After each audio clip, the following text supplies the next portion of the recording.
It's the Home Depot SEC on CBS from a frenzied atmosphere here in Columbia, South Carolina. The 10th-ranked Gamecocks set to do battle with the defending national champions, the Auburn Tigers.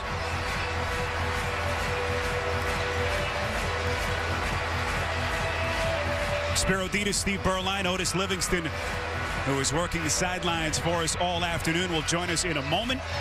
Auburn will kick as we are just about ready to go from that thrilling finish in Annapolis, Maryland. We are in SEC country.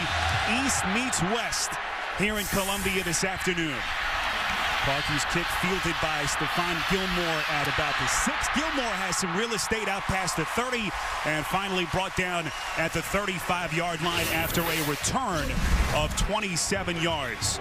Stephen Garcia, the 50-year senior, the quarterback who has had a tumultuous 5 years here in Columbia. You see what he did last weekend. The 2 first-quarter interceptions, Steve, really a harbinger of what was to come. 4 picks in that game, a 21-3 victory over Vanderbilt, but not his finest hour without a doubt.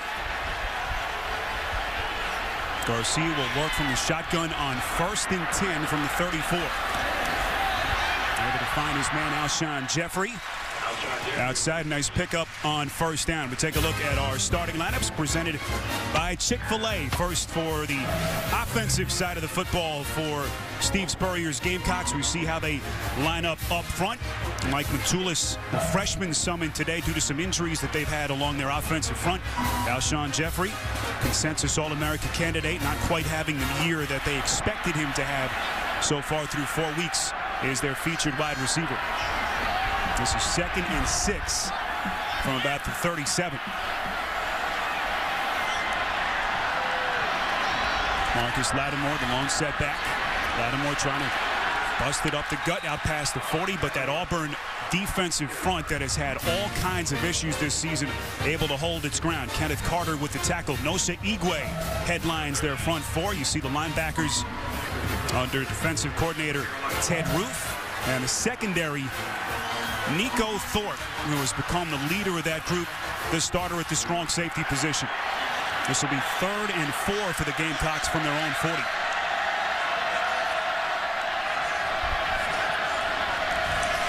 Garcia going sideline, too far in front for Jeffrey, and South Carolina will punt. And right there you saw an example of what I think we're going to see a lot of today out of South Carolina. They're going to try and get the ball to Alshon Jeffrey on the outside when they do throw it. But the wild card in this game, Spiro, is the quarterback, Stephen Garcia. You talked about last week, 4 interceptions against Vanderbilt. Disastrous day. And I feel like if he doesn't get this thing going early as a quarterback, Steve Spurrier might have a quick hook with him today. Well, Connor Shaw, the sophomore, is the number 2 quarterback here. Shaw actually saw the field late in their 21-3 victory here over Vanderbilt last weekend. Punter barely able to get it away. Quan Bray among the return men deep. Penalty marker flies at about the 25-yard line. The ball is loose inside the 15. And let's see what the referees say here. Well, I think they're going to call South Carolina did not give the fair catch man enough room to catch that football. It was actually deflected. He got inside that circle. It should be another 15-yard penalty tacked on to where that ball would have been caught. Matt Moore, our referee here in Columbia. Kick catch interference. Number 91 of the kicking team. 15-yard penalty from the spot of the foul. 1st down. Well, it's Walker Bennett is the one that right there just went a little bit too close. The ball bounced off his helmet, but yeah, no doubt about it. That was a fair catch. You've got to give him basically a yard circumference around him to make that catch. Well, meantime, Barrett Trotter, a redshirt junior, the man who's trying to replace the legend Cam Newton, roomed with Newton all last season. See what he did in their 30-14 victory last Saturday over Florida Atlantic. So excellent field position for the Tigers to start right at the 50 on 1st and 10.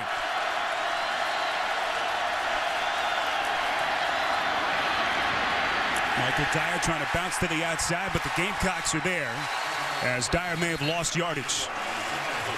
Starting lineups presented by Chick-fil-A. Meantime for the Auburn offensive starters. We'll see how they line up. Up front, Reese Dismukes, the youngest player on this roster, just 18 years of age, the true freshman. Emory Blake headlining the wide receiving core for Auburn. What a start to his 2011 campaign. Has caught a touchdown in 7 straight games dating back to last season. This is Michael Dyer on 2nd and 11, right up the middle, inside South Carolina territory for 4 yards. Defensively for the Gamecocks, Melvin Ingram, the 50-year senior at one defensive end. Linebackers, Antonio Allen, the senior from Florida. And a secondary featuring Stephon Gilmore at one cornerback position. This is 3rd and 7. Trotter under pressure, finds his man, Ontario McCaleb. He's got the first down and much more inside the 25-yard line after a huge first down pass play for 23 yards. Well, I'll tell you what, that was a very, very nicely set up screen pass to the left side. You see McCaleb, he doesn't even move on the left side of your screen. He just kind of stands there. In fact, the whole left side of the offensive line for Auburn didn't even move. And it's set up very well. South Carolina over pursued to the ball. First down carry for Michael Dyer, this two-headed monster, Steve, between Dyer and Ontario McCaleb. McCaleb, that perimeter speed guy, and then Dyer busting it up the gut with some of his powerful runs. You got it right. Mr. Inside and Mr. Outside, and that is the focus, complete focus of this South Carolina defense all day. This is 2nd and 9. Dyer on the give from Trotter. Cut down short of the 20 and brought down at the 21-yard line after a pickup of 2 yards. So Michael Dyer, the sophomore, Little Rock, Arkansas native. College football fans, of course, recall him. What a season last year. The freshman, MVP of the national championship game. And this year he's the 3rd leading rusher in the SEC, averaging 106 yards per game. Surprisingly powerful inside for a guy of his size. Auburn going hurry up on 3rd and 6. Trotter again hit as he throws. It's caught by Blake inside the 10. And another Auburn first down. A late penalty marker is thrown.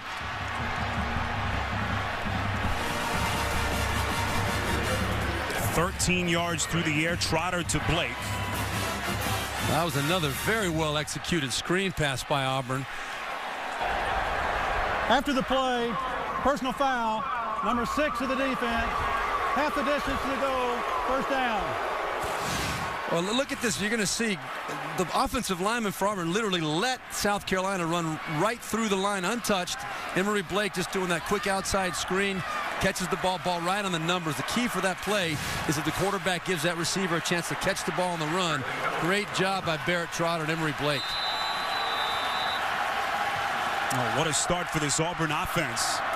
After their defense held their ground, they keep it on the ground with Dyer inside the 5 and brought down after a pickup of maybe a half yard. This is not surprising to see Auburn moving the football like they are. They've been pretty efficient offensively, scoring over 30 points a game. They need to, because their defense has been basically not even on the field in terms of stopping people. There's Gene Chizik, 3rd year at the helm of the Tigers. Trotter flushed out of the pocket. It's incomplete. And it will be 3rd and goal for Auburn. Let's take a look now at the Verizon Red Zone. And if you want to know what's going on in the red zone, Spiro, this is a fairly efficient Auburn team in the red zone. 58% of the time they come away with touchdowns. That's what you want. You surely don't want to settle on field goals every time down, and Auburn's pretty good at it. 9th play of the drive. They're 2 for 2 on 3rd downs. This is 3rd and goal. Trotter, play action, incomplete. Philip Lutzenkirchen, the intended target. Wow, this is one that Barrett Trotter wants back. Lutzenkirchen was wide open in the flat. The play action held the inside, held the linebackers to the inside. Lutzenkirchen, it was a miscommunication, I think. I believe Barrett Trotter really thought that Lutzenkirchen was going to keep running to the flat. He kind of pulled up, and the ball ends up going off his fingertips. That was an opportunity missed for Auburn. One of the most powerful legs in the SEC on to attempt a little chip shot field goal here. Cody Parkey, plenty of distance. And Parkey is good from 21 yards out. So Auburn's defense holding its ground early, and then the offense, led by Barrett Trotter, off to the 3-0 lead.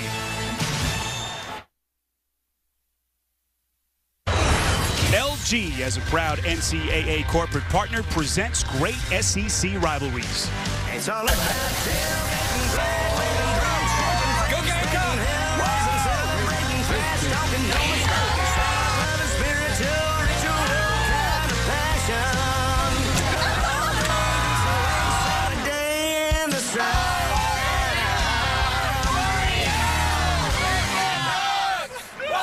Early score here in Columbia, South Carolina. 10-12 left to play in the first, and the Auburn Tigers off and running with a 3-0 lead. Spiro Dedes alongside former Notre Dame star Steve Beuerlein. We talked about the youth on this Auburn team. For a lot of these kids, it's their first taste of a road game in conference play. Good start. Oh, and what a place to get your first taste here in South Carolina. This is an awesome place to play football. I know from experience. I got a chance to play here when I was at Notre Dame. It is as wild as it gets. They'll be tested today. All right, as we are ready now for the ensuing kickoff. We see the rivalry notes between these two teams. Steve Spurrier looking for his first victory against Auburn in his 7-year tenure here in Columbia. It was the 11th all-time meeting between these two programs. And in a lot of ways, Steve, both of these teams still trying to figure out just what they have. Auburn, of course, the youth, trying to come back defending their national championship.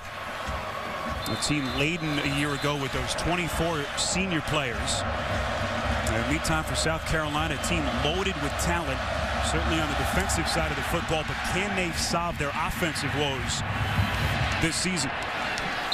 Cody Parkey's booming kick through the end zone, and Stephon Gilmore is signaling for the fair catch. Auburn going 10 plays, 48 yards, just over 3 minutes. Capped by the 21-yard field goal by Parkey. And that's where we stand, 3-0 Auburn. Well, Spiro, when you look at this South Carolina team, 4-0 to this point, ranked 10th in the country, but they have not scored first in any of their games to this point. Obviously today, Auburn keeping that run going. 5 times they've scored after their opponent. They've only scored 7 points in the first quarter this whole season, so that's an area they really need to focus on. They're playing from behind an awful lot. A quick snap. Didn't look like Garcia was quite ready for it, but they pick up good yardage on first down nonetheless, close to the 30 after a run of 9 yards. I guarantee you Stephen Garcia did not know that snap was coming. It's lucky it hit him right in the gut. Look at, he's looking, all of a sudden that ball hits him. He doesn't know what to do with it, but it almost was looked like a designed quarterback sweep. Fortunately caught Auburn off guard because nobody was ready. Garcia's thrown 7 interceptions this season, the most of any quarterback in the country. And 4 last week against Vandy. This is second and short. Marcus Lattimore with the first down run and more. Well, we mentioned some of the issues. Auburn's saying they have the football here. No signal from our officials. And they do say Auburn football.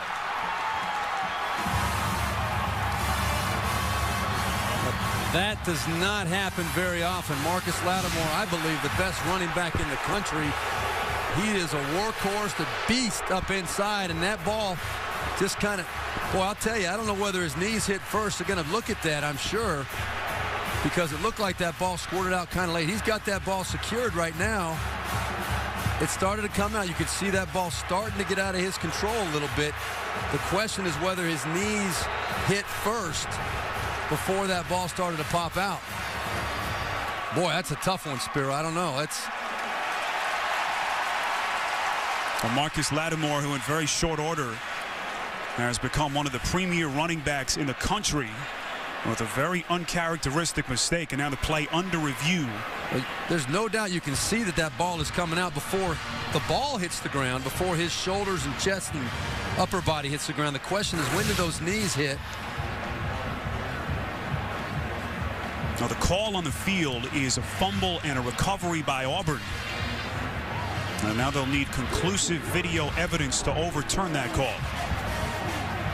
Steve Spurrier, this is not the way he wanted to start the football game. A 3-and-out for his team initially, and then giving up 3 points, trailing Auburn, and turning the ball over in their own end of the field would be about as bad as it could get for that man right there. There's Gene Chizik, who's had a charmed life so far. What a 3-year start at Auburn. Led the Tigers to their first national championship in 53 years. Once again, the play under review, a fumble recovered by the Auburn defense. There's our referee, Matt Moore. We'll take another look at it here.